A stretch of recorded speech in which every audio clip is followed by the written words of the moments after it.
E filluan me ëmbëlsirën tradicionale, të cilën e emëruan Hashura e Pavarësisë.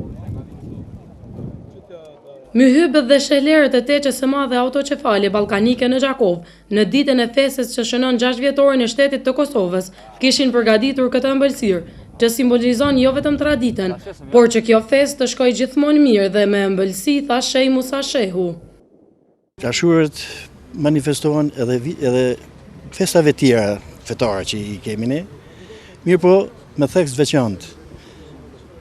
Për shkak të pavarësisë Kosovës e kemi quajt Ashura e Pavarësisë. Pas çdo idhësimi vjen ëmbëlsimi. Na kemi pas idhëzime mjaft, kemi hek si komb deri në momentin e shpalljes së pavarësisë. Tash takzojmë lirinë. Pikërisht kjo ka qenë ai motivi që e kemi ashtu quajt Ashura e Pavarësisë. Edhe ata që ishin të pranishëm në këtë organizim e vlerësuan shumë, edhe më tepër që u mbajt përnder të ditës së festës shtetërore.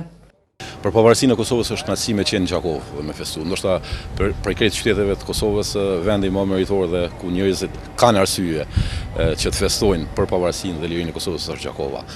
Aq më shumë të jesh në një rezidencë të Zotit dhe të kombit, sikurse është Teqja e Madhe autoqefale ballkanike, e cila ndër shekuj ka punu për lirinë dhe pavarësinë e kombit dhe rrjedhimisht edhe për lirinë dhe pavarësinë e Kosovës në shekullin e fundit dhe në fund shekullin e fundit. Natyrshëm, edhe ceremonia sot me Ashurja e Pavarësisë është unikate, është adekuate si burim, si iniciativë nga Teqja e Madhe autoqefale ballkanike. Ashurja e Pavarësisë u organizua njëkohësisht në Gjakov dhe në Teqen autoqefale në Prizren, që janë ndër teqet më të vjetra ballkanike të tarikatit Saadit të Rumelisë.